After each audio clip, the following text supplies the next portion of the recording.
Comme j'ai récemment reçu de nouveaux émaux, enfin je dis récemment, c'était mes cadeaux d'anniversaire et de Noël, je vais faire des tesselles de test.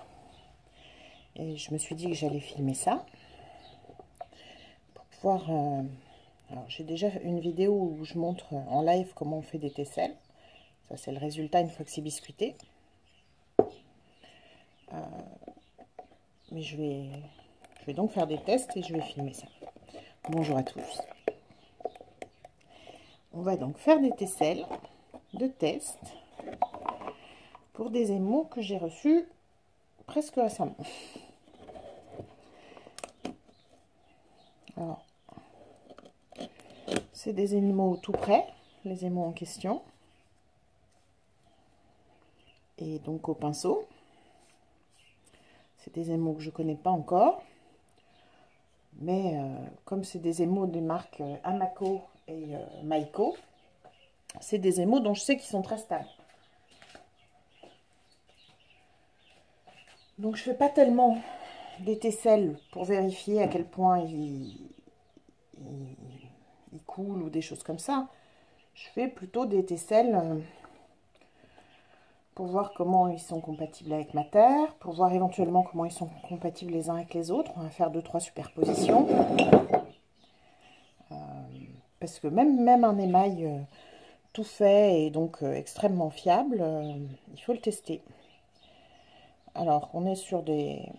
Ça, c'est le Cosmic Tea Dust de chez Amaco.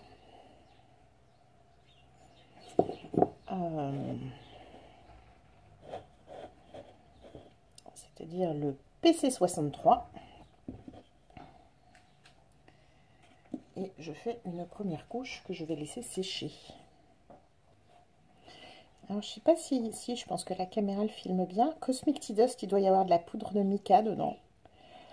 Donc je suis très impatiente de voir ce que ça donne. Et en même temps, j'ai un petit peu peur parce que la plupart des émaux anglo-saxons, ils sont faits en réalité pour un code 6.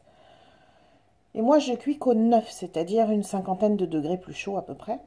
Donc, je ne sais pas si les petites paillettes, là, elles vont résister à la cuisson. On verra bien.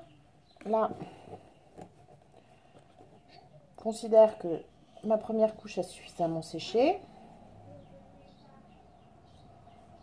Je vais donc appliquer une deuxième couche, mais je ne vais pas l'appliquer jusque là où j'ai été pour la première, parce que je veux voir comment il bouge sur une couche, sur 2 couches et sur 3 couches. Alors cette tesselle, elle est un peu petite. En général, j'utilise des tesselles plus hautes, comme celle-là.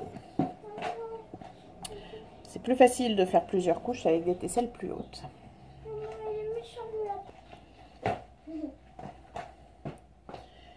Donc voilà. Deuxième couche, je vais la laisser sécher pareil.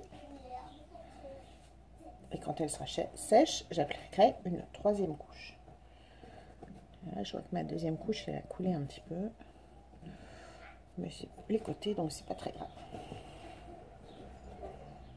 Vous avez vu toutes ces petites paillettes là sur la première couche, elles se voient, mais alors tellement bien. J'ai trop hâte de voir le résultat. Enregistré.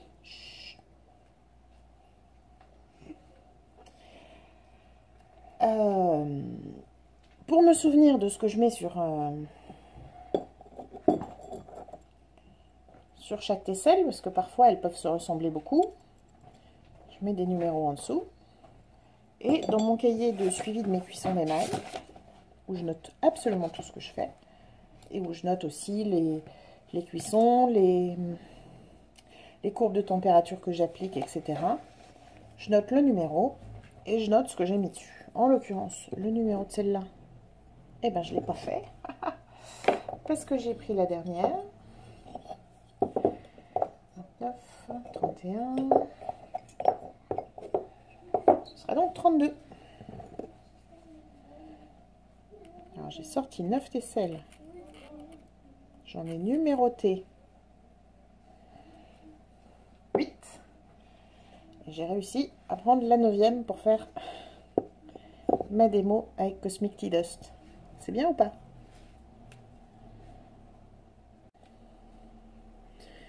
Donc, j'ai dit 32, j'écris 32. Cosmic Tea Dust x 1, x 2 et x 3, puisque je vais faire une troisième couche dès que la deuxième ici aura bien séché. Et oui, le stylo est orange et illisible, mais c'est parce que j'ai demandé à ma fille de me l'apporter, donc elle a choisi une couleur qui lui plaisait. C'est gentil, ma chérie. Le petit bruit de souris que vous entendez, c'est ma fille qui joue dans le jardin et qui m'a apporté une petite fleur. Voilà, mais que je ne vais pas mettre dans le four en revanche. Et Cosmic Tea Dust, c'est fini pour l'instant, donc je le mets de côté pour qu'il sèche et je le mettrai dans le four après.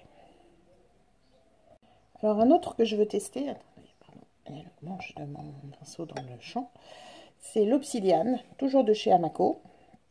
On est donc sur le C1. C'est un... Théoriquement, c'est l'Adon, donc il est censé être translucide, mais comme il est noir, il ne l'est pas vraiment. En tout cas, de ce que j'ai vu. Je vais le tester tout seul, mais en fait, un noir, j'en ai déjà un. Donc, c'est pas tellement pour ça qu'il m'intéresse. Il m'intéresse parce qu'il paraît que c'est une super base pour faire des combos d'émail. Donc, je vais le tester tout seul, mais j'ai aussi prévu de le tester avec d'autres émaux, y compris avec Cosmic Tea Dust, pour voir comment ça se comporte tout ça. Ils sont tous neufs, je les ouvre. Là, je viens d'enlever l'opercule. Je les ai mélangés avant de les ouvrir en les secouant, parce que comme l'opercule était encore là, ça ne restait pas grand-chose. C'est quelque chose que j'évite de faire en temps normal. Et donc, je garde toutes mes baguettes chinoises, je les lave. Et je m'en sers après dans l'atelier pour mélanger les émaux qui sont comme cela dans des pots et pas dans des seaux. Comme ça, ils sont bien mélangés. Et c'est facile et pratique. Et du coup, j'en ai plein. Parce que je mange asiatique beaucoup trop souvent. Donc, même principe, mais sur 5 tesselles cette fois-ci.